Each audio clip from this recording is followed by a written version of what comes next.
Peço perdão aos irmãos aí pela voz meio afônica e embargada, saindo de uma gripe aí, mas Deus é maior. Se coloque de pé, pega a sua Bíblia na sua mão e a partir de agora não deixe nada, nem ninguém, nem coisa alguma tirar a sua atenção. Estamos no primeiro domingo do mês, domingo de Santa Ceia, está ali. Pessoas foram recebidas, Deus foi exaltado, está sendo e será mais ainda. A palavra de Deus será pregada. Estamos no primeiro domingo de uma direção que Deus deu ao nosso coração, à igreja, de falar sobre um dos principais temas de toda a Bíblia. Porque isso que eu vou começar a falar para você hoje, nesse domingo, se estenderá por todos os domingos de agosto à noite, para que toda a igreja esteja informada e bem informada que o Senhor vem. Diz assim: o Senhor vem. Diz: Maranata. Vem, Senhor Jesus. Apocalipse 22, 20. Talvez a última página da sua Bíblia. Apocalipse 22, 20. Maranata, vem, Senhor Jesus. A volta ou a vinda de Jesus compõe uma das duas principais doutrinas do cristianismo. A primeira, morte e ressurreição do Senhor Jesus. A segunda, a volta de Jesus. Amém? Apocalipse 22, 20 diz assim: aquele que dá testemunho destas coisas diz: certamente eu venho sem demora. Maranata, amém. Vem, Senhor Jesus. Diga assim: Maranata. Diga: Maranata. Vem, Senhor Jesus. Amém? Dê um aplauso a ele e sente-se.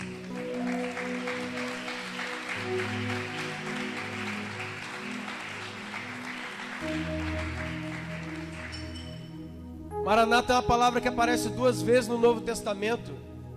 Ela tem origem no aramaico. Ela significa: vem, Senhor Jesus. E por todos os sinais que Deus tem dado na Bíblia, mas especialmente para essa igreja, há alguns meses Deus começou a falar insistentemente a respeito da sua volta. Porque, irmãos, nós temos que entender o seguinte, você deve ter percebido. A grande maioria das pregações, elas são o quê? Irmão, pare de fazer isso. Irmã, pare de ser assim.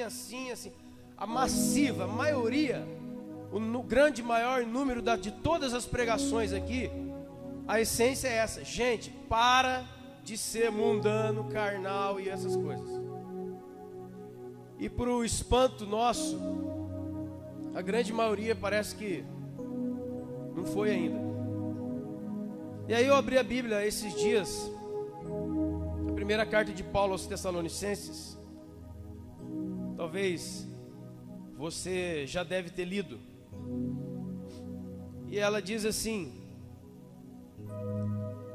que o apóstolo Paulo diz assim, que a respeito da vinda do Senhor, a respeito desse assunto, era esse o assunto que o apóstolo Paulo usava para fazer duas que eu particularmente acho super importantes, atuais, e você vai entender rapidamente. Ele fala assim, ó: irmãos, através destas palavras. Que palavras? As palavras a respeito da volta do vosso Senhor. Exortem uns aos outros, para que vocês, número 1, não desanimem. Sabe por que tem muita gente desanimada? Não é por causa dessa mentirada que a turma anda contando. Porque é tudo mentira isso aí. A verdade é que a única razão pela qual um cristão pode desanimar é ele perder a fé que Jesus vem. Essa história que a turma está contando: eu estou desanimado porque eu briguei, porque ele olhou para mim, porque ele falou de mim. Essa é tudo que você gosta de dizer e que alguém gosta de dizer, mas você vai bater com a cara no muro se você continuar com isso. Isto é mentira, porque um cristão que crê que o seu Deus não está morto, está vivo e vai voltar, o que é que pode desanimá-lo? Diga para mim. Ah, foi o meu cachorro querido que morreu, foi um parente meu que morreu. Não, essa é doída. Sabe o que o apóstolo Paulo fala em Coríntios e também fala para os Tessalonicenses? Ele fala assim, sabe, a respeito dessas coisas, eu não quero que vocês se desanimem e se entristeçam por causa daqueles que dormem, daqueles que morreram, porque alguém que crê na palavra, crê em Deus e crê que Jesus vai voltar, ele sabe que o seu ente querido que faleceu em Cristo vai voltar com Jesus na manifestação da sua vinda. E ele sabe que Jesus falou, e ele crê que Jesus falou, aquele que crê em mim, ainda que morra, viverá. Chegou a hora, irmãos, do divisor de água das nossas vidas. Chegou a hora, como diz, de separar as crianças dos adultos, os meninos dos homens, as meninas das mulheres. Chegou a hora da gente vestir a nossa armadura e fazer assim, ó, tem, pode bater que não vai entrar nada aqui não. Nós temos vivido de toda a história da Bíblia, a geração mais fraca, mais mimada e mais superficial de toda a história do cristianismo. É a nossa geração. E aí vem no último versículo da Bíblia, o apóstolo João falando assim, ó, aquele que dá testemunho dessas coisas, ele diz uma coisa: eis que eu venho sem demora. E aí João fala, então Maranata, vem Senhor Jesus, vem mesmo, porque esse negócio aí que se chama mundo não tem esperança mais, irmão. Segundo a palavra de Deus, isso aí que está aí fora que se chama mundo não melhora. Não adianta trocar presidente, não adianta receber promoção em fábrica, em indústria, ganhar na loto, na Mega Sena, não adianta. O mundo vai fazer isso aqui, ó. E qual é a nossa esperança? Nós que estamos vivos seremos transformados e arrebatados para o encontro do Senhor nos ares. Se você é um cristão, está aqui essa noite e você crê na palavra de Deus e em Jesus, não há nenhum versículo, não há um versículo bíblico que eu possa dizer para você que te dá o direito de te desanimar. Eu não estou falando ficar triste, eu não estou ficar magoado, eu não estou falando passar por tribulações, eu estou falando ficar desanimado a ponto de desistir de um Deus que disse, eu vou voltar, hein? Então, irmãos, a Bíblia é tão cheia de versículos e passagens sobre esse tema, que o torna um dos temas principais, como eu já disse. E como principal, para a estranheza nossa, é o de maior desconhecimento dos crentes. A turma sabe que tem uma palavra desse tal de arrebatamento, Jesus vai voltar, mas ele sabe praticamente nada sobre isso. Então, só no Novo Testamento são aproximadamente 300 passagens bíblicas falando que o quê? Jesus vai voltar, Jesus vai voltar, Jesus vai voltar, Jesus vai voltar. E se todas as profecias da Bíblia são reais, e elas são, porque dezenas, centenas delas já foram cumpridas, e se já foram, as que ainda não, serão. É só você ficar antenado. Eu quero citar aqui algumas, somente algumas, porque o tempo não dá, promessas de Jesus falando que Ele vai voltar. João 14. Eu peço que você preste atenção em mim, eu vou ler, a mensagem está sendo gravada, vamos colocar também os textos no site.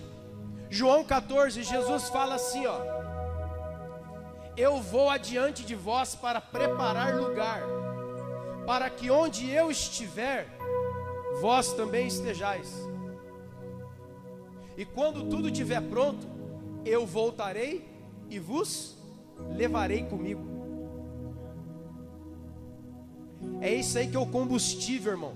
Agora, se você não estava ligado ainda, você estava meio da mundo da lua, esses domingos Deus vai dizer diretamente no seu coração: jamais você ficará desanimado de novo, a não ser que você entregar os seus pontos. Em Atos capítulo 1, a partir do verso 11, Jesus tinha acabado de falar assim, ó: descerá sobre vocês o poder do Espírito Santo, e vocês serão minhas testemunhas, tanto em Jerusalém, como em toda a Judéia, Samaria e até os confins da terra. As últimas palavras de Jesus. Ele estava no Monte das Oliveiras com os seus discípulos. Daqui a pouco Jesus começa a subir, ó. E os discípulos começam a olhar, e ficam olhando para ele. Aparece dois anjos, e eles falam assim, ó: por que, varões, homens galileus, discípulos, por que vocês estão olhando tão espantados para esse Jesus que está subindo? Saiba que esse Jesus que está subindo voltará da mesma maneira.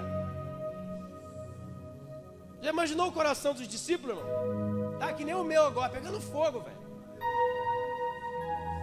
Porque esta é a promessa onde o cristão agarra e fecha sua mão, e como diz lá os valentes de Davi, ele vai lutar tanto, vai lutar tanto, vai lutar tanto, que a espada vai grudar na mão dele.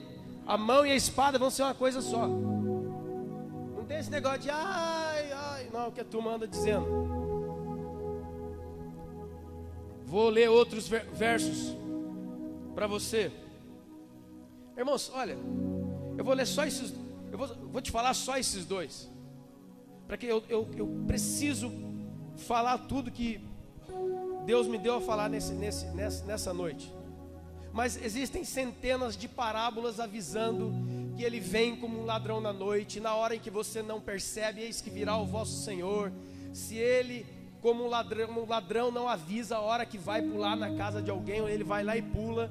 São centenas e centenas de passagens. Para você ter uma ideia, tem profetas dizendo que Jesus vai voltar antes que ele tivesse nascido. A Bíblia é um livro incrível, inigualável.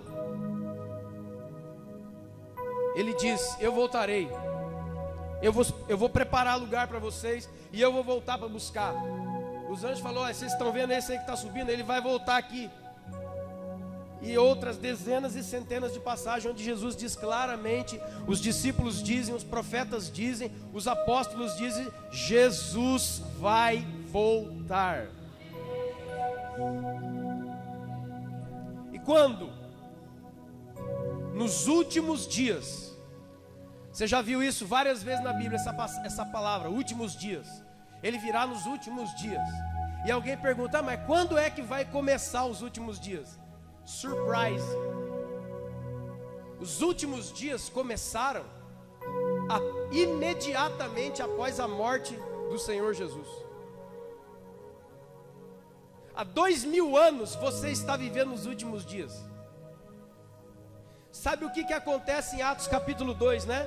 A descida do Espírito Santo. Aqueles 120 homens que estavam ali esperando a promessa do Senhor, o Espírito Santo desce, todos eles são batizados, são cheios do Espírito Santo, e começa a falar em novas línguas, profetizar, línguas de fogo sobre eles, e eles saem na cidade, e as pessoas da cidade falam assim: olha aí, ó, eles estão embriagados, eles estão loucos. O apóstolo Pedro toma a palavra e fala assim, ó: não estão embriagados nem loucos. O que acontece aqui é o que foi profetizado pelo profeta Joel, que diz: e eis que nos últimos dias derramarei do meu espírito sobre toda a carne. Nós já estamos, irmão. Lá em Atos capítulo 2, há 2000 anos atrás, os últimos dias já estavam correndo. Quando é que Jesus volta? Quando é que Jesus vem? Nos últimos dias. Pois bem, já estamos nos últimos dias. Hebreus capítulo 10. Olha o que diz Hebreus 10 a respeito disso.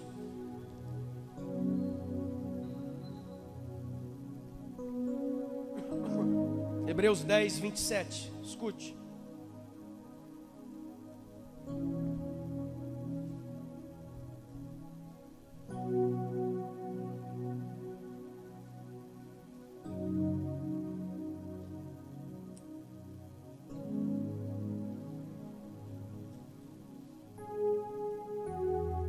Perdão, é 9. Hebreus 9, 27. Ao homem está ordenado morrer uma vez só. Depois disso, vem o juízo. Assim também Cristo, tendo se oferecido uma vez para tirar os pecados de muitos, aparecerá uma segunda vez, sem pecado, aos que o aguardam para a salvação. Sabe quando é que vai acontecer isso aí? Nos últimos dias. Os últimos dias que nós já vivemos, e das infinitas promessas que estão todas dentro de um tempo chamado últimos dias, tempo esse que nós começamos a viver há 2000 anos atrás. E agora ele vem e diz assim, 1 de João 2,18: Filhos, esta já é a última hora. Como vocês ouviram que vem o anticristo, também agora muitos anticristos têm surgido. E assim nós conhecemos que esta é a última hora. Então existem várias passagens onde lá naquela época, onde estava sendo escrita a Bíblia, os apóstolos declaram que esta já é a última hora, que nós já estamos nos últimos dias. E isso começou 2000 anos atrás. Então nós temos uma promessa: eu voltarei. Quando? No tempo dos últimos dias. Mas Jesus, assim, no tempo dos últimos dias, mas dá para o Senhor dizer exatamente a respeito do dia e da hora? Ninguém o sabe.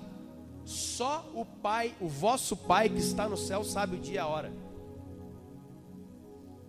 Nós sabemos que é dentro de um tempo, mas a hora exata, o dia, o momento, ninguém sabe. Nem, Jesus fala, nem os anjos, nem ninguém, só o Pai sabe o momento exato. Dentro desses últimos dias, ainda haveriam sinais. Que são sinais? Apontamentos, direcionamentos, alguma coisa para alguém olhar e perceber, isso aí é coisa dos últimos dias.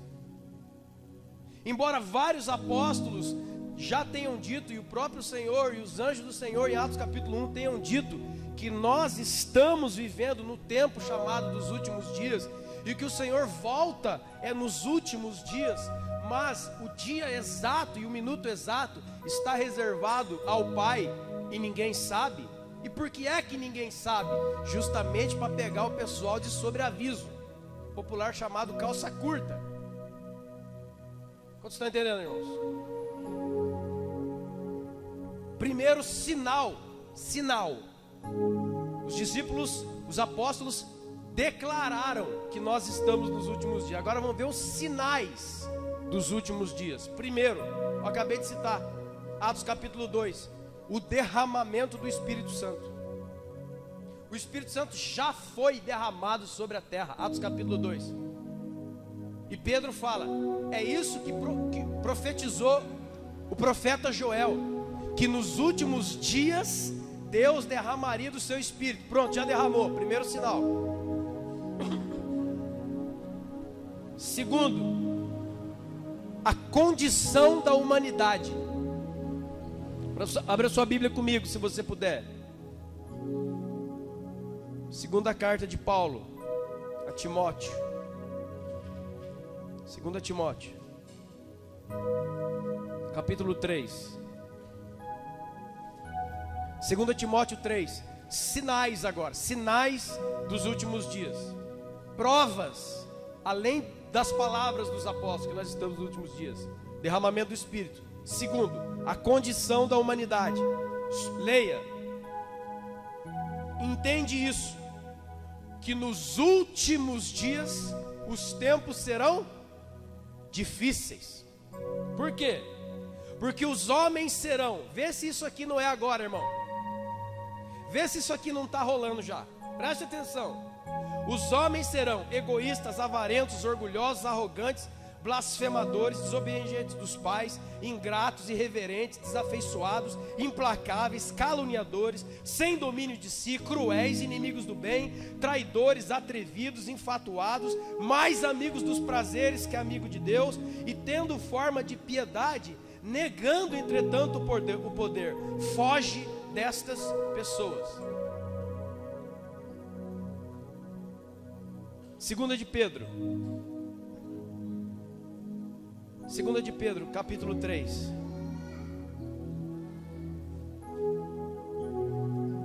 2 de Pedro 3.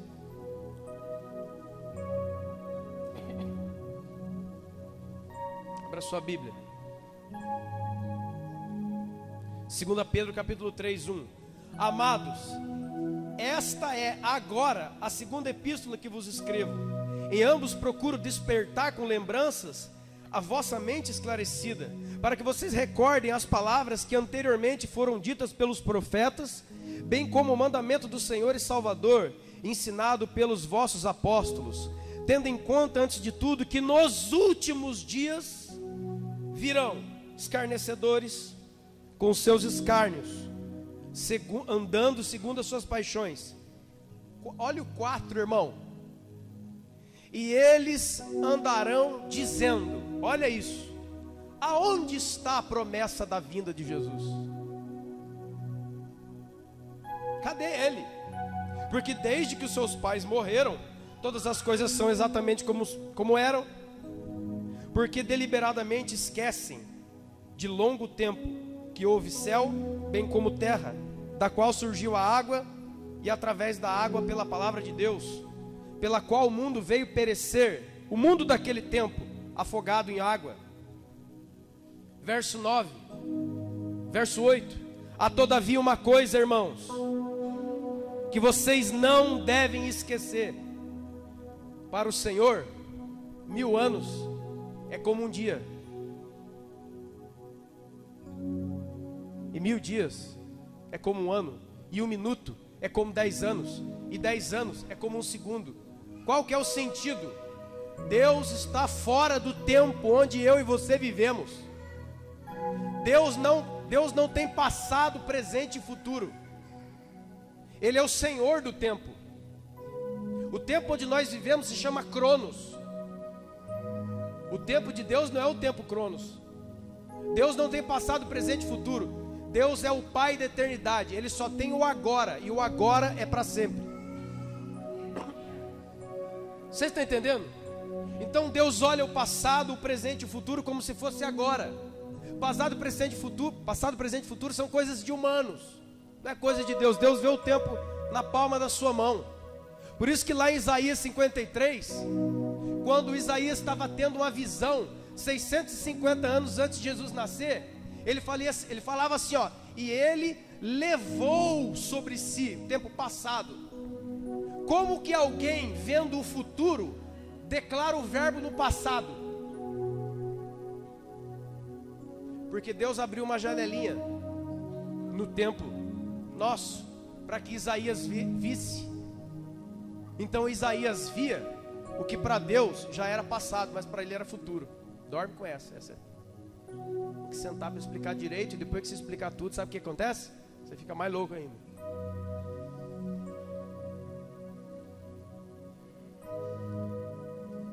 Primeira de Timóteo capítulo 4.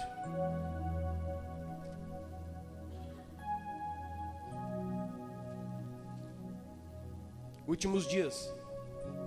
1 de Timóteo 4:1. Ora, o Espírito Santo diz expressamente que nos últimos dias muitos apostatarão da fé. O que é apostatar? Enfraquecer, desviar, abandonar o posto. Estamos vivendo esses dias, sim ou não, irmão? O que você acha? O que mais existe na terra hoje são essas três coisas. De um lado, pessoas cheias do Espírito Santo. De outro lado, pessoas totalmente escarnecendo e vivendo carnalmente como o mundo quer. E outra, são essas pessoas que um dia tiveram fé, pessoas que apostataram, ou seja, pessoas que foram abandonando dia após dia a sua esperança. E por que eles apostatam da fé? Por obedecerem espíritos enganadores e doutrinas de demônios, e pela hipocrisia dos que falam mentiras e têm cauterizada a consciência. O que é isso, irmão? Preste atenção no que eu vou dizer. Há 2000 anos a igreja tem e passa por problemas que fazem os nossos aqui parecer brincadeira de criança. Os problemas que a igreja enfrenta hoje não são em nenhuma instância problemas relacionados ao dono da igreja, isto é, Jesus. Quem é que tem problemas? Nós. Por quê? Porque somos carnais, porque não buscamos, porque não entendemos, porque não lemos, porque nós não nos entregamos. E por causa disso a gente inventa um monte de desculpa, joga a culpa nos outros, na seleção brasileira que perdeu de 7, eu sei lá o que. E aí entra isso aqui, ó, a hipocrisia de pessoas que falam mentiras e têm a consciência cauterizada, ou seja, queimou de uma tal maneira que ela não funciona mais. Quem são as pessoas dos últimos dias? Essas aqui, ó. Nós temos vivido os últimos dias? Então tem 3 aqui, olha os últimos dias. As pessoas cheias do Espírito Santo, Atos 2. As pessoas do mundo, que são aquela lista que nós lemos em 2 Timóteo. E as pessoas que eram da igreja ou são, mas a cada dia ele está fazendo isso aqui, ó. Ele está dando passo para trás. Por quê? Aí você vê o que você quiser aí inventar. Ele está se afastando e a mente dele está sendo cauterizada. Ele não consegue voltar para a igreja mais. Ele não consegue ter o chamado que a turma fala, o primeiro amor, primeiro amor, primeiro amor, primeiro amor. Eu quero voltar ao primeiro amor. Se você quer voltar ao primeiro amor, significa que você perdeu. Então Jesus fala lá em Apocalipse o seguinte: arrepende-te e volta aonde você caiu. Aonde você caiu? Se você não sabe onde caiu, e caiu, irmãos, eu já falei tantas vezes, não é que você bebeu, fumou, essa coisa não. Caiu é aqui, ó. Tem um monte de gente que frequenta de domingo a domingo e está caído. Quem é a pessoa que está caída? Aquela que perdeu a esperança, caiu. Porque se você tem a viva esperança que Jesus vem, você cuida muito bem da sua vida, dos seus sentimentos e dos seus pensamentos. Você não é bobo, você não é louco. Você está entendendo, irmãos? Esses são os sinais dos últimos dias. A condição da humanidade, péssima. A condição de muitos na igreja, péssima, por causa da apostasia. Liberalismo, pecado, santo virando profano e profano virando santo. Bagunça generalizada, confusão de toda espécie. Esses são os últimos dias. Os apóstolos já diziam há 2000 anos: estes são os últimos dias. E eles apontaram sinais, provas que eu e você poderíamos olhar e ver: nossa, estamos realmente nos últimos dias. São esses aqui, ó. Vocês estão entendendo? Agora, muito bem, Jesus prometeu. A Bíblia fala sobre um tempo chamado últimos dias. Ele não dá a data, a hora, o minuto e o lugar. Isso está no domínio de Deus. Mas certamente ele vem sem demora. Mas muitos andam por aí falando, nós lemos em Pedro: cadê o seu Deus? O seu pai já falava desse negócio da volta de Jesus e não voltou. Deixa eu te dizer uma coisa, irmãos. Muitas pessoas, talvez, não vão ver a volta de Jesus ou o arrebatamento da igreja. Mas você pode morrer agora, você sabia, né? Então Amós capítulo 4 diz assim, ó: prepara-te, ó Israel, para encontrares com teu Deus. Sabe qual que é o grande lapso? Sabe qual que é o grande erro do cristianismo atual? Nós não estamos vivendo vidas de preparação. Nós estamos em vidas de entretenimento. Tudo que nós queremos é prazer, prazer, prazer, gozar a vida, gozar a vida, gozar a vida, prazeres. Qual que é o plano da minha vida? Bom, eu estou montando uma estratégia para que daqui a 5, 10, 15 anos, e a Bíblia fala: não faz isso. E você lá. E aí o que acontece? Acontece justamente o que está escrito nesse livro. Porque escute bem, irmão, deixa eu te dar um exemplo. Judas traiu Jesus. Conhece essa história, né? Só que muito tempo antes de Jesus e Judas nascerem, um profeta, melhor, 2 profetas, já tinham profetizado sobre que haveria um traidor. Olha que coisa, a Bíblia é incrível, irmão. Você que vai que tem gente de troca a Bíblia por esses livros ridículos que as pessoas estão vendendo hoje. Que haveria um traidor, que ele seria vendido, fala o número das moedas, depois o que se faria com as moedas e o que aconteceria com o traidor. Isso aí, 700 anos antes de Jesus nascer. Quando Jesus nasce, Judas nasce, os discípulos nascem, e aquele momento da história acontece, Judas entra embaixo de uma palavra profética, uma palavra de um profeta. Agora deixa eu te dar uma outra palavra, de alguém que é maior que todos os profetas juntos, Jesus. Mateus 24:12, sabe o que diz? Por se multiplicar a iniquidade, o amor de muitos se esfriará, mas aquele que perseverar até o fim será salvo. Jesus está falando uma profecia, irmão, que nos últimos dias o amor de muitos vai. Agora você sabe o que você faz, você entra debaixo dessa profecia, igual Judas fez. Existe uma palavra de condenação, mas você e eu hoje estamos sendo alertados pelo Espírito para nós não entrarmos debaixo dela. Jesus já estava profetizando: nos últimos dias o amor de muitos vai se esfriar. Que amor? O amor por mim, diz o Senhor. O amor pela igreja. Igreja não é de CNPJ, não é marca na cara, não é marca, não é nada disso. Estou falando, a igreja é o corpo de Jesus, dos salvos. Isso que é a igreja. E o que você mais encontra hoje é o quê? Pessoas totalmente sem amor.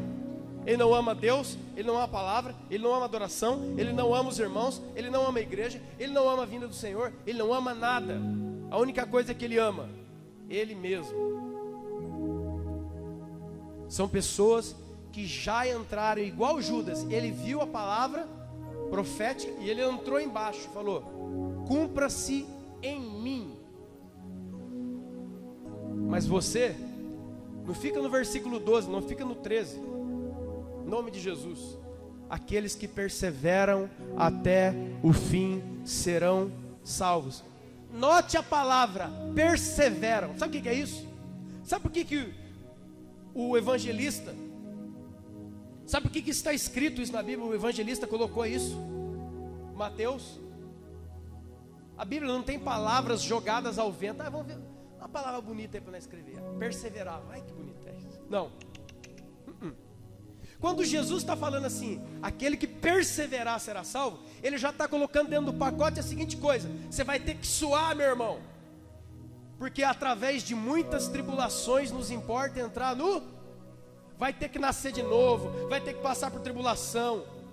Jesus tantas e tantas e tantas vezes falou: você quer ser meu discípulo? Tome a sua cruz. Você quer ser meu discípulo? Calcula primeiro se você vai vir comigo mesmo ou não vai. Se vai parar no caminho e as pessoas vão ficar tirando sarro de você.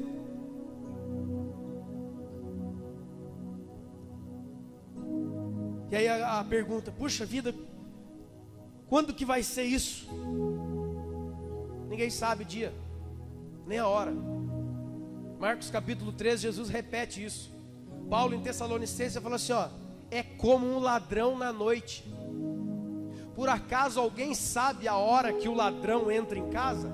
Não, assim será a vinda do vosso Senhor. No dia em que não sabeis, virá o vosso Senhor. E aí Amós 4:11, prepara-te para te encontrar com o teu Deus. A gente não está se preparando, a gente está vivendo a vida aí, ó. E amanhã, quem tem, pessoal? Amanhã é segunda, né? Aí você encontra a maioria assim, o que vamos fazer mesmo? Onde que nós vamos mesmo? O que nós vamos fazer mesmo? Ó, ninguém está com a mente travada no fim. Enquanto vivemos, não tiramos o olho do fim das coisas. Vivemos. Por que a Bíblia fala tantas vezes vigia, vigia? Vigia não é para você ficar vigiando a vida dos outros. Vigiar é um termo que diz, cara, fica apercebido, fica alerta. É um termo militar que é usado. Vigiar, a raiz da palavra vigiar é a seguinte coisa: é um soldado numa guerra. Quando um soldado está numa guerra, irmãos, qualquer coisa, um barulho de uma folha caindo do lado dele, ele desperta, ele olha. Por quê? porque a qualquer momento ele pode tomar um tiro e morrer. A palavra, quando Jesus fala vigia, fique atento, esse é o termo, de pessoas que vivem como se estivessem numa guerra. Ele não sabe a hora que ele pode ser atingido, ele não sabe a hora que ele pode morrer. Então todos os seus sentidos estão aguçados. Todos os seus sentidos estão aguçados. Ele percebe qualquer movimento, ele percebe qualquer coisa ao seu redor. Ele pressente. Quantos têm vivido assim?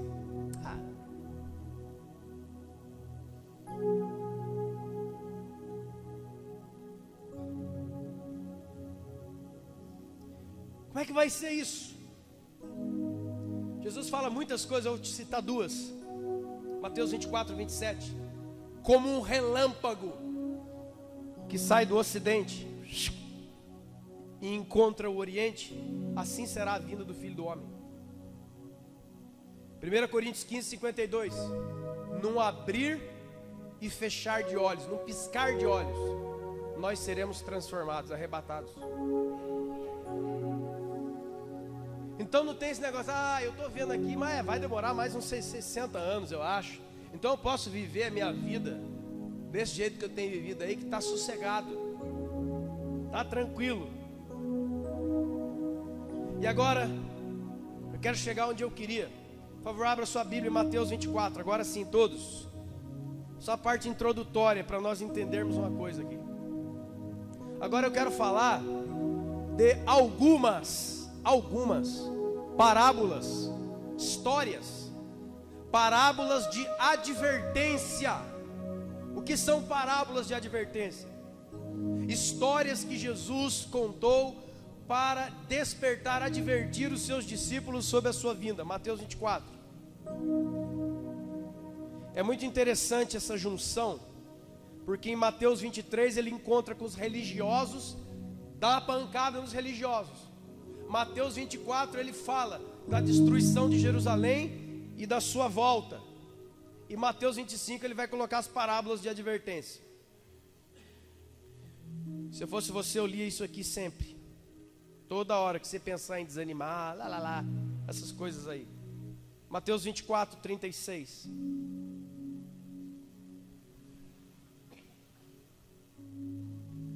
A respeito daquele dia e hora, ninguém sabe, nem os anjos do céu, nem o Filho, a não ser o Pai. Pois assim foi nos dias de Noé, também será na vinda do Filho do Homem. Porquanto assim, nos dias anteriores, acorda, irmão, preste atenção. Nos dias anteriores ao dilúvio, comiam, bebiam, casavam e davam-se em casamento, até o dia que entrou Noé na arca. Pergunta: comer é pecado? Não. Beber é pecado? Não. Casar é pecado? Não. Buscar casamento é pecado? Não. O que é o sentido aqui? O sentido é que a humanidade, os seres humanos, estarão envolvidos com as coisas dessa vida e se esquecerão completamente que o Senhor está voltando aí. Está falando do alvo dos interesses. Onde estiver o seu tesouro, aí estará o seu coração. Até o dia que Noé entrou na arca. Noé entrar na arca, até o dia que Noé entrou na arca, é uma referência ao arrebatamento. Noé e os seus 8 pessoas que foram salvas através da arca, no dilúvio, é um símbolo profético daqueles que vão ser arrebatados e outros que vão ser deixados.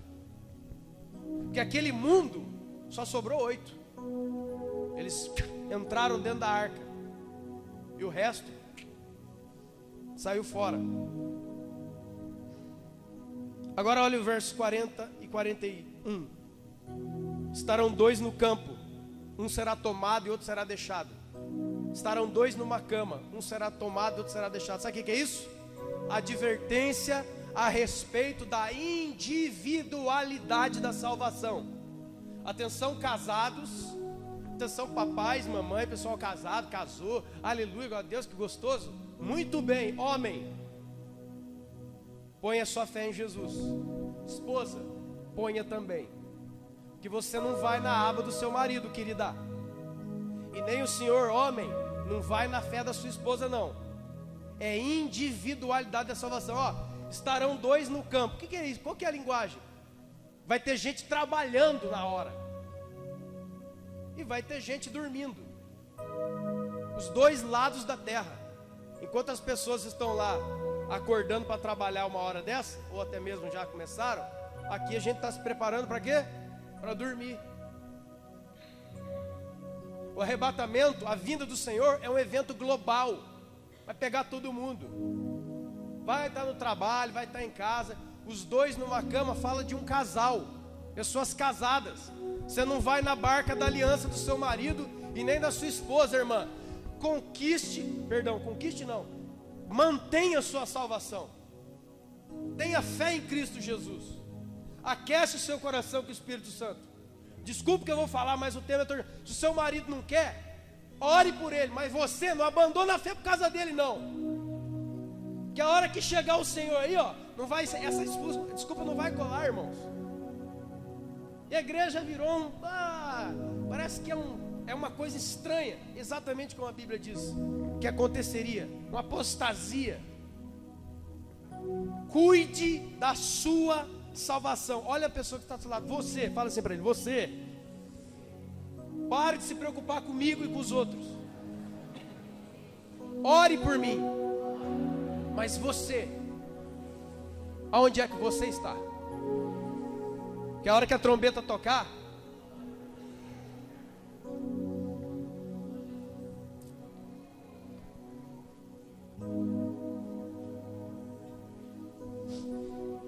portanto, vigiem, porque vocês não sabem a hora que vem o vosso Senhor. Considerem isso. Se o pai de família soubesse que a hora viria o ladrão, ele vigiaria e a sua casa não seria arrombada. Por isso, ficai bem apercebido, porque a hora em que você não espera, vem o vosso Senhor. A hora em que ninguém espera. Nós já estamos há 2000 anos nessa hora. Toma cuidado, irmãos. E os sinais dos tempos, do fim dos tempos, a cada dia eles estão mais fortes. Eles não estão enfraquecendo. Não estão. Eles estão se fortalecendo a cada dia. A cada dia o planeta Terra, a humanidade fica mais maligna. Não está ficando bom, está ficando ruim. Ele continua: quem é, pois, o servo fiel e prudente, a quem o Senhor conservou os seus conservos, para lhe dar sustento ao seu tempo? 46. Bem-aventurado o servo, a quem o seu Senhor, quando vier, o achar fazendo assim. Em verdade, vos digo que confiará muito mais dos seus bens. 48. Atenção, irmão. Mas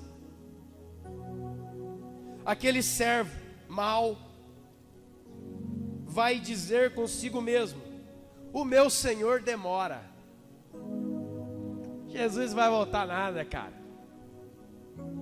Amanhã eu vou cair na gandaia. Daqui a pouco eu já estou lá de novo. Ah, é? Então beleza. Escute, irmãos. Quem é que está dizendo isso?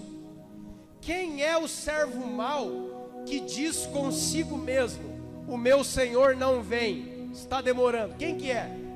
Não é alguém que entra na igreja Petra hoje e fala: ô irmão, tudo bem? Deixa eu dizer uma coisa para você, Jesus não vai voltar não.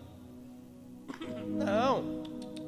É alguém que diz consigo mesmo. Ele diz para ele mesmo. Como é que ele diz? É uma outra linguagem. Então acorda agora, em nome de Jesus. Quando você vê a você mesmo ou alguém fazendo isso, este é o servo mau que não aguarda a volta do Senhor. Quem? Aquele que anda espancando os seus companheiros. O que é isso? Ah, mas eu não estou batendo em ninguém não. Sabe quem que é que espanca o companheiro? É aquele que vive a falar mal dos outros. É aquele que vive a condenar os outros, a arrebentar com os outros. A única coisa que ele faz dentro da igreja é ficar aqui falando mal de tudo e de todos. O que ele está fazendo? Ele está espancando os seus irmãos. Aí ó, Essa pessoa que anda fazendo isso, você que está aqui dentro está fazendo isso, na maracutaia, você está dizendo que Jesus não volta mais. Porque, irmão, só a pessoa maluca, só a pessoa sem noção, que vai dentro da igreja de Jesus, viver ali como um servo, e a única coisa que sai da boca dele é falar mal uns dos outros. Você está espancando o seu irmão? Ah, lindo, servo mau. Você pode passar desapercebido aqui, mas lá na catraca você não vai passar. Dá risada enquanto é tempo, me considera um bobo enquanto é tempo, considera o seu líder um bobo enquanto é tempo, engana o pai, engana a mãe, isso, continua. Você acha que você é esperto? Continua. Ai, que palavra. A palavra de Deus diz assim, ó: o justo continue na sua justiça, o injusto continue fazendo a sua injustiça. É isso assim. Jesus é, irmão, desculpa, Jesus é treta. Bem-vindos vocês que querem ser membro dessa igreja. É daqui para baixo, é morro abaixo, ó. Sabe por quê, irmão? Porque igreja não é brincadeira. Sabe por quê? Porque povo de Deus não é brincadeira. Jesus vai voltar aí, e você não pode, e essa igreja, em nome de Jesus, no dia do arrebatamento, não pode ter culto aqui de noite. Tem que subir todo mundo, pô. Tem que subir todo mundo. Porque você não está entendendo. O dia que a trombeta tocar, as pessoas que ficarem, você pensa que elas vão vir assim para o culto, parar o carro aí na frente? Ô irmão, paz do Senhor, como é que tá? Ah, vai vir nego aqui, ó, dando cabeçada nessa porta, estourando esse vidro no peito, desesperado. Sabe por quê? Porque aquilo que ele levou a brincadeira a vida inteira, agora ele sabe que é sério. E a mãe dele foi embora, o pai dele foi embora, o filho dentro do ventre foi embora, o irmão foi embora, o pastor foi embora, todo mundo, e você ficou aqui. E aí vem, daqui a pouco, no outro domingo, eu conto para você o que vem. Que essa aqui é só o princípio das dores. Mas domingo para frente é aí que vai. Eu vou aceitar Jesus, gente. Essa igreja vai se converter. Vai. Olha lá, ó. Ele espanca os seus companheiros e come e bebe com ébrios, com bêbados. Qual que é a linguagem? Uma vida desregrada. A vida é alegria. A vida é prazer. Prazer, prazer, prazer. Baldes de prazer. Não há uma vida sacrificial, uma vida apontada a Jesus, uma vida apontada ao meu próximo. Não. Qualquer coisa que tire o meu fim de semana está fora. E eu já falei, né, irmãos? Jesus, para muitos, é o maior estraga prazeres que existe. Ah, não, para mim não. Ao Pedro: eu nunca te negarei, Senhor. Ah, quer ver? Quer ver? Vai ter a festa da prima, do primo, do tio, do cavalo, do papagaio, do cachorro, do César Menor de Fabiano, sei lá quem você quiser. Vai ter um negócio aí, uma festa aí, um passeio, qualquer coisa. Aí alguém, aí você tá alegre, vamos passeio. Ô, você também vai, né? Vamos também. Aí não sei o quê. Aí chega alguém, ó, Deus tá dando uma ordem pra gente orar.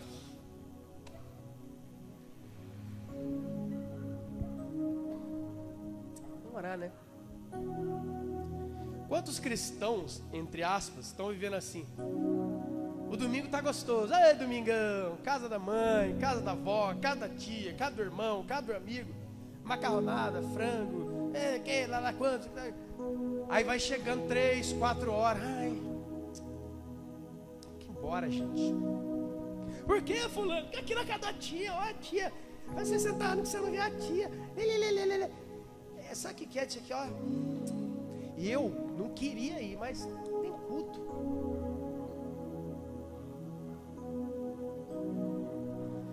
Se Jesus atrapalha a sua vida, aproveita o culto de hoje, ajoelha e fala: Senhor, eu quero te receber como Senhor e Salvador, único e suficiente da minha vida. Você não é crente, cara.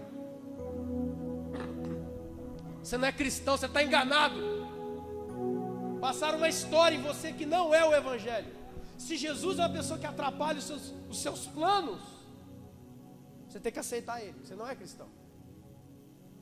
Porque quando alguém se converte ao Senhor, ele perde os planos e entra no plano do seu Senhor. É aqui que está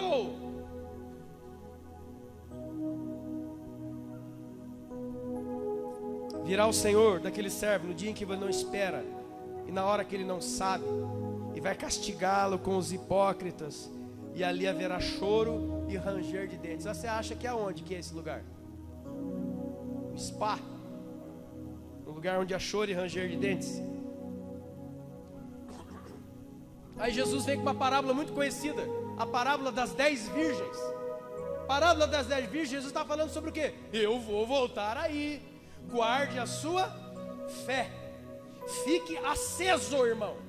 Não é fique, é fique aceso. Olha a pessoa que está do seu lado, meu irmão, não é fique, é fique aceso. Jesus conta a historinha. Tinha 10 virgens. Elas esperavam o noivo é o Senhor Jesus. As 10 virgens simbolizam o quê? A igreja. É a pessoa do mundo. E tardando, e demorando a volta do Senhor, elas pegaram no sono. Só que tem um detalhezinho aqui. Verso 8. As nécias, ou seja, as tolas, disseram às prudentes: dado o seu azeite para mim. Irmãos, minha Nossa Senhora dos Evangélicos. Quem que é a Senhora dos Evangélicos? Está aqui, ó. É uma senhora. Escuta. Preste atenção. 10 virgens, 5 eram nécias. A palavra nécio quer dizer tolo. Mas deixa eu fazer uma tradução da noite de hoje brasileira. Burras. Sem miolo. E as outras eram prudentes, ou seja, inteligentes. Pessoas que estavam entendendo o que estava acontecendo. As inteligentes se preparavam. E as outras? Aí, ó. Andando aí, ó. Andando aí, aqui dentro. Não é lá no mundo não, fecha a porta agora. É aqui. Andando borboletando aqui dentro. O que vai ter amanhã? Amanhã tem intercessão. Ah, é? Entendeu? É isso aí. Borboletando. Irmão, preste atenção. Essas que não tinham o azeite é um dos símbolos mais usados na Bíblia, sabe para quê? Para quem? Para o Espírito Santo de Deus. Então o que mostra uma igreja onde algumas pessoas se enchiam de Deus e as outras, tá gostoso aqui hoje? Tá gostoso. Rapaz, tem até um teclado aí, que legal, tá. Enquanto umas pessoas tem um momento de oração, ele ora, ele não fica olhando para o outro. Tem um momento de louvar, ele levanta a mão, ele louva, ele vai, porque é Deus que ele está louvando, não é o pastor, não é ele. Ele vai atrás do seu Senhor. E os outros ficam lá. Nossa, eu percebi que tem 1, 2, 3, 4, 5 vãos aqui, né? Olha, 5 vãos. E as pessoas orando, ele 1, 2, 3. Quanto ventilador? 1, 2, 3, 4. E as pessoas orando, e as pessoas buscando ele. 1, 2, oi. É isso aí. Mas na hora que vai se aproximando, preste atenção, irmão. Vê se isso não é o caso do de hoje. Olha aqui, ó. Uma pede para outra: ei, me dá do seu azeite. Meu Deus do céu, gente. Isso aqui é o dia de agora.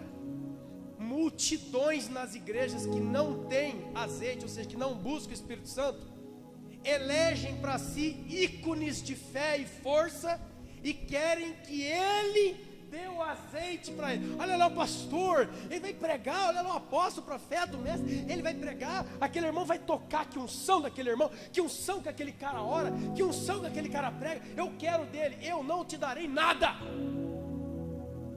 Você terá que buscar por si mesmo.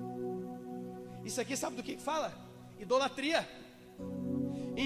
Ao invés de pedir a Deus, que a todos dá, quer pedir para o outro. É gente que vive da fé do outro, não tem a fé em si mesmo para Deus. É gente que vive da experiência do outro, da fé do outro, de tudo que o outro tem, e vive a pedir para o outro. Vamos orar sobre mim. Nada contra, irmãos, orar uns pelos outros. Eu não estou falando isso. Eu estou falando de pessoas que dormem no ponto e vivem as suas vidas pedindo como mendigos espirituais as coisas para os outros, e o Pai, que é Deus, falando: mas eu tenho para te dar tonéis e tonéis de azeite. Pede, eu te darei. Apocalipse capítulo 3, quando ele fala para a igreja de Laodiceia, ele fala assim, ó: eu recomendo a você que de mim, diz o Senhor, você compre ouro, vestes brancas e colírio. Vai ter que comprar na banca de Jesus. Não tem pastor, não tem apóstolo, não tem conferencista, não tem cantor, não tem ninguém, irmão. Você vai ter que comprar lá. Não vai receber da mão de homem. Sabe o que Deus está falando para todos nós? Busque você a Deus, porque o véu do templo se rasgou. Isso aqui não é outra igreja que tem que pedir para um, pedir para o outro, que o outro vai interceder, não sei o que, não. Sabe o que intercede por você? O Espírito Santo e o Senhor Jesus. Vai buscar Deus. Vai ter que buscar.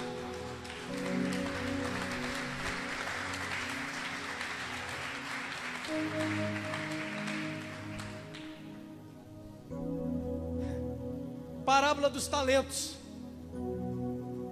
Para um eu dei 5, para outro eu dei 3, para outro eu dei 1. O que você fez? O que você está fazendo com o que Deus te deu? Mas Deus não me deu nada, irmão. Para. Não existe nem um ser humano, nem ímpio, a quem Deus não tenha dado talentos. Nenhum. Não existe ser humano sem talento. O problema é que quando vier o vosso Senhor, Ele vai tomar conta disso aí. Ele vai querer saber o que você fez. O que você está fazendo com tudo que Deus te deu? Enfiei, desculpa a expressão que tem, enfiei a viola no saco e saí andando. Eu peguei meus talentos e enterrei. Você está sentado aqui hoje com o talento enterrado? Vou ler para você. Talvez você não leu? Vou ler para você. Verso 28. Tira o talento que está com ele e dá para aquele que tem 10. Porque todo aquele que tem se lhe dará e terá abundância, mas o que não tem, até o que não tem lhe será tirado. E o servo inútil, lança-o para fora nas trevas, e ali haverá choro e ranger de dentes. Eu estou lendo o versículo 30, eu não estou falando na minha cabeça. Lê aí, lê aí.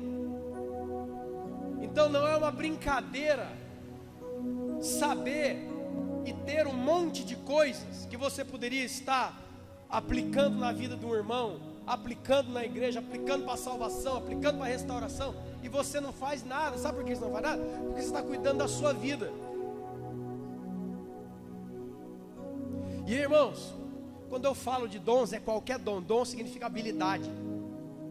Eu estou falando: pastor, mas eu não tenho dom de curar maravilhas e fazer os anjos descer. Você sabe bastante matemática? Você é bom de matemática? Você pode mudar a história e o destino de muita gente. Vai para uma comunidade pobre, ensina matemática e português. Ensina o povo a ler, para eles lerem a Bíblia. Eu sou dentista. Bonito.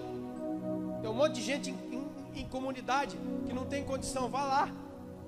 Vá lá abrir a boca desse pessoal. Enquanto eles estão lá com a boca travada, cheia de picada de anestesia, você já vai e senta a palavra de Deus na orelha dele. Não, essa senhora, ela só sabe fazer tricô. Queria que ela estivesse aqui agora. Irmã Ruth, conheci lá na igreja quadrangular. Uma senhora,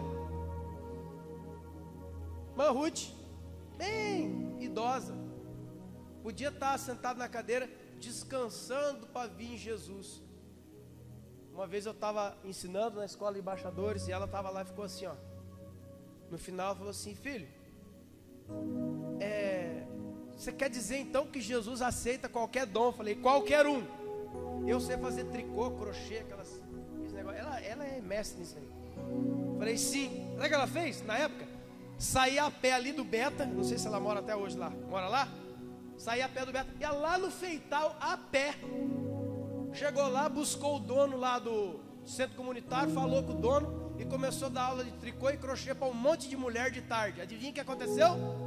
Conversão, conversão, conversão, conversão, cura, restauração, gente batizada. Uma senhora, 70 e poucos anos, entregando os seus dons para Jesus operar. E depois no final fala da salvação com fé e obras. A parábola das ovelhas e dos bodes, Mateus 25 a partir do versículo 31. Agora a catraca vai bater. Escuta, você conhece a parábola das ovelhas e dos bodes? Diz que naquele grande dia o Senhor vai separar as ovelhas dos bodes. As ovelhas para a sua direita e os bodes para a sua esquerda. As ovelhas para a salvação e os bodes para a condenação. Quem é que são os bodes? Quem são as pessoas que nessa vida... Lê comigo. Verso 35. Quem são as pessoas que serão lançadas fora? Que na vinda do Senhor não irão com o Senhor. Quem são? Eu tive fome, você me deu de comer. Eu tive sede, você me deu de beber. Eu estava nu, você me vestiu. Eu estava preso, você foi me visitar. Eu estava enfermo, você foi me ver. Olha os discípulos, ó. Senhor, quando que nós fizemos isso aí? Quando? E Jesus fala o quê? Quando vocês fizeram a um dos meus pequeninos, fizeram para mim. Fé e obra. Fé verdadeira. O apóstolo Tiago diz lá em Tiago 2: por acaso semelhante fé pode salvar alguém? Que fé? Uma fé que não produz nada. Uma fé que quer trazer o braço de Deus, mas não dá o braço a Deus. A fé verdadeira, já falei várias vezes, a fé verdadeira ela não movimenta Deus, ela nos movimenta para a glória de Deus. É o seu braço, é a minha vida que tem que se movimentar para Deus, e não Deus. Deus já fez todas as coisas. Deus fez todas as coisas, sustenta todas as coisas. Deus fez você e sustenta você. A Bíblia diz no Salmo: se Ele vira o rosto, você fica perturbado. Se Ele corta a sua respiração, você morre. Quem que é você, irmão? Eu vou arriscar um número aqui. Daqui a 100 anos, se Jesus não tiver retornado, daqui a 100 anos, ninguém que está neste culto hoje estará vivo. Daqui a 100 anos. Daqui a 100 anos, ninguém que está nesse culto hoje estará vivo. A pergunta é: aonde é que você estará? Que você não vai estar vivo? Uma questão de... Mas a pergunta é: aonde é que você vai estar? Tem gente que vai longe, tem gente que nem tanto. Quantos anos tem seu pai? Quantos anos tem a sua mãe? A gente não pensa em nada. A gente só quer sair andando e vivendo, ó, despretensiosamente, sem nenhuma preocupação, vivendo.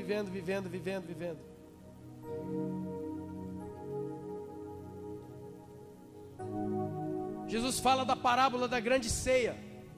Assim é a vinda do reino do Senhor. O Senhor preparou uma grande ceia. Olha ela ali, ó. Isso aqui é no céu, essa lá. E Ele saiu convidando muita gente. O convite é o Evangelho. Você já foi convidado, você já ouviu o Evangelho? E aí no momento, Ele prepara a mesa. Está falando das bodas do Cordeiro. A hora que estiver preparado, Ele vai tocar a trombeta e vai mandar os seus servos, que são os anjos, avisarem todo mundo, que é o arrebatamento, que está pronta a ceia do casamento, as bodas do Cordeiro. Aí isso aqui começou a acontecer. Ele foi no primeiro e falou: olha, vamos embora, vamos com o Senhor. Aí ele falou assim: eu não posso ir. quê? Vai lá e avisa para o Senhor que eu não posso ir porque eu casei. Eu casei faz pouco tempo. Então eu preciso curtir. E o outro fala assim, ó, eu também não posso ir porque eu comprei 5 juntas de boi, ou seja, trabalho, eu tenho um novo trabalho, eu tenho um novo projeto, também não posso ir. E a Bíblia diz que um após outro começaram a dar desculpas. E o Senhor se irou e falou: vai e busca pobres, mendigos, prostitutas, ladrões, prega para eles, porque eles vão entrar no reino dos céus na frente deles. Nós temos vivido a era, nós temos vivido o tempo das desculpas. A grande maioria das coisas que saem da nossa boca são desculpas. Para encerrar essa noite, eu quero ler Tiago 5.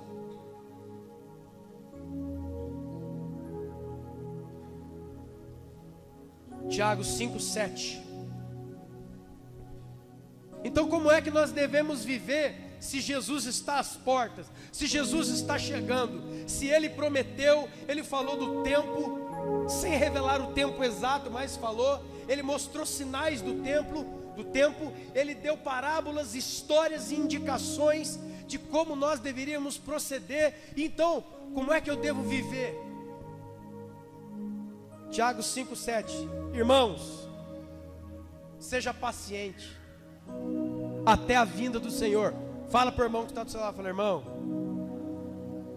seja paciente até a vinda do Senhor. Porque o lavrador aguarda com paciência o fruto precioso da terra, até receber as primeiras e últimas chuvas. Primeiras e últimas chuvas falam do tempo de colheita em Israel, porque só havia colheita em Israel depois da estação das chuvas, uma no começo do ano e outra mais perto do fim do ano. 2 estações de chuvas em Israel. As colheitas eram exatamente após.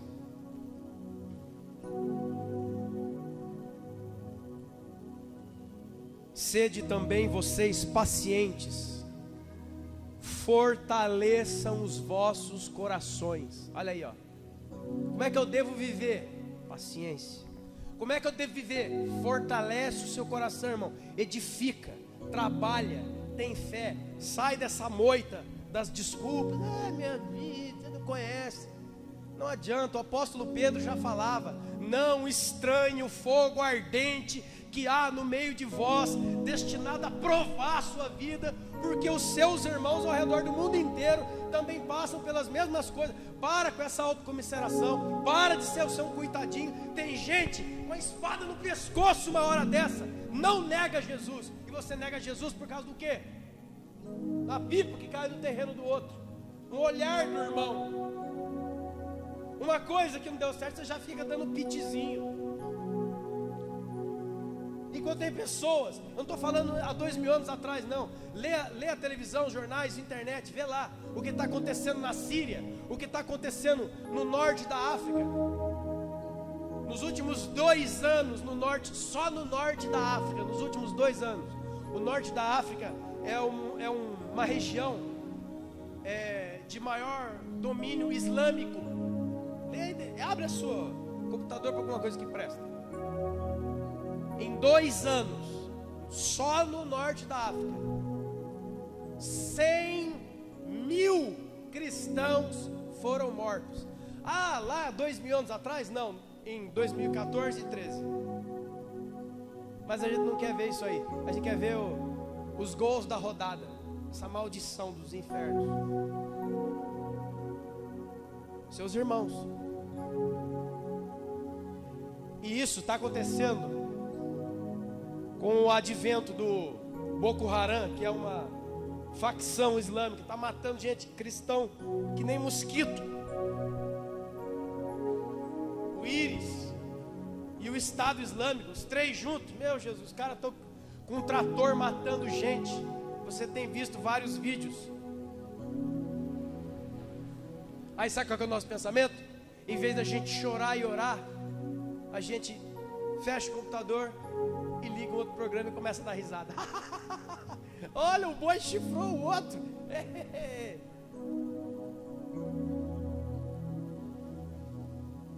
Fortaleça o seu coração, irmão. Fala para o outro irmão aí, fala, fortaleça o seu coração, pois que a vinda do Senhor está próxima.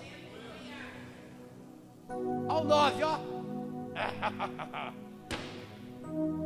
Irmãos, não se queixem uns dos outros. Irmão, vamos finalizar isso aqui, vamos combinar uma coisa? Igreja verdadeira e verdadeiro cristão é o seguinte: ele ama o outro. Ponto. Se você está em qualquer instância que não é essa, se conserta. Ah, mas meu irmão é muito difícil, que para. Você que é o fresco, velho. Você que é o problema. Sabe qual que é o problema? Conversão. Sabe qual que é o problema? Joelho no chão. Porque o meu Senhor e o Deus da Bíblia, ele diz assim, ó, que nós devemos amar os inimigos. Sabe quem que consegue fazer isso aqui? Não é alguém que tem entendimento da Bíblia, não, irmão. É alguém que é cheio de Deus, do Espírito Santo. Porque um ser humano comum, um homem natural, uma pessoa comum, ele jamais conseguiria amar o inimigo. Mas quando ele se converte, perdão, o Deus Espírito Santo mora dentro dele. E o Espírito Santo não é qualquer coisa. Ele é a terceira pessoa da Trindade. Ele é o próprio Deus que vem morar aí dentro de mim. E aí, pelo poder desse Deus, pela graça deste Deus, eu amo o inimigo.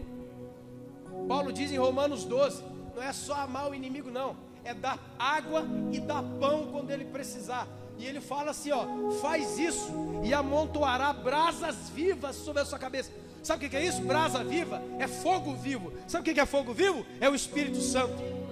Pessoas cheias do Espírito Santo, são pessoas que ficam tremendo, cai no chão, levanta, cai, levanta, e baba, e grita, e fala em língua estranha, e a hora que levanta continua o mesmo ímpio, maligno, maldoso, cheio de inveja no seu coração. Pode parar com essa palhaçada. Quem está te derrubando é o espírito do diabo. Agora, aquele que tem atitudes de cruz, esse é cheio do Espírito Santo. Aquele que nega a si mesmo, aquele que baixa a cabeça na hora que ele podia dar um soco, esse é o forte. É esse que Deus está dentro dele. É aquele que parou de reagir contra os irmãos. Parece que ele está numa lutinha.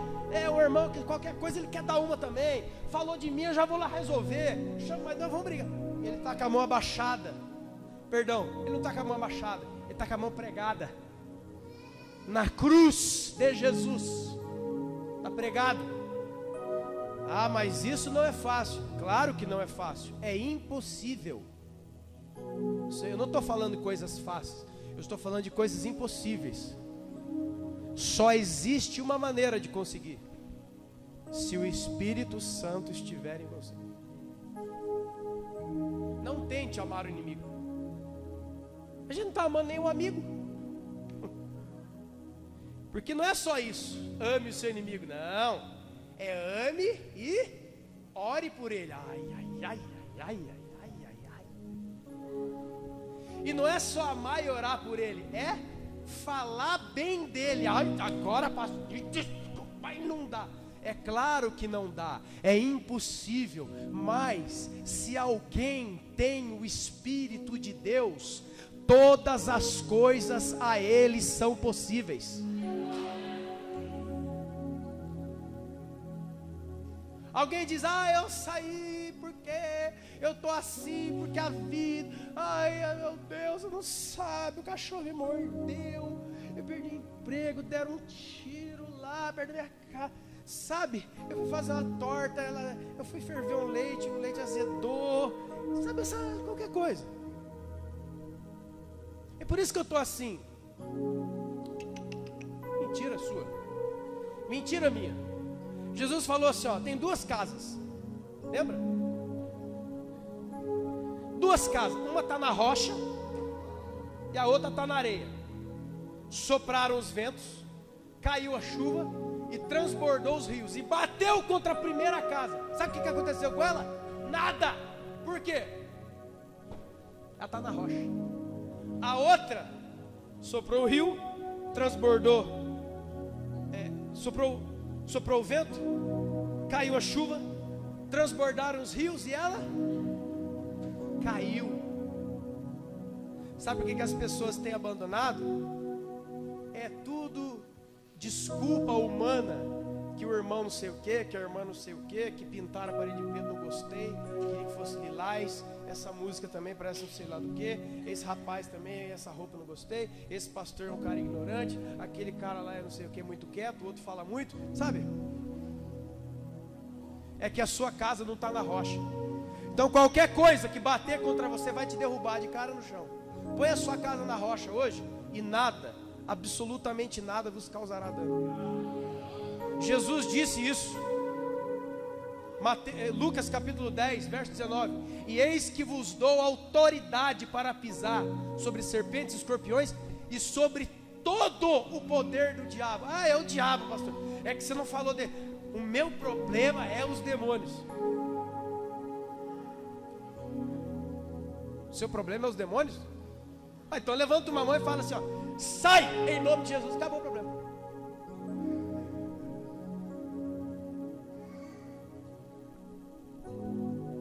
Não se queixem uns dos outros, porque o juiz está às portas.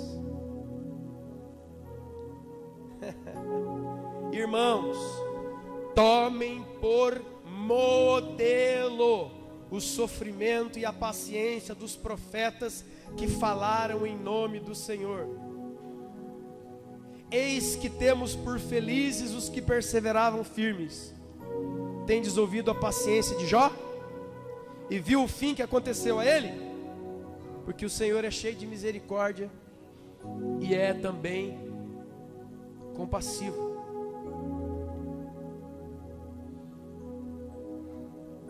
Viva cheio de esperança.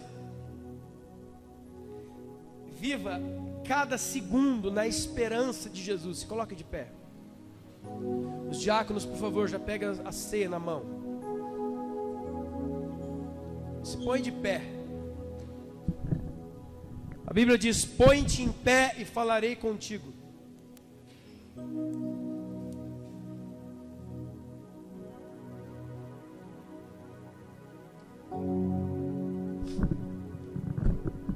Se coloque de pé.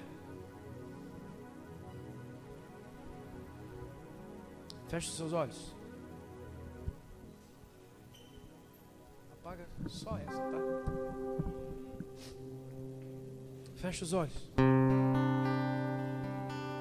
Antes de tudo, antes da ceia ser servida a você, você que é um cristão, se você não é cristão ainda, ouviu essa palavra, fala, cara, isso aí é comigo. Aceita Jesus agora onde você estiver. Entrega a sua vida agora onde você estiver. Se você estava afastado, esculhambado, entristecido, enfraquecido, pede perdão a Deus e volta.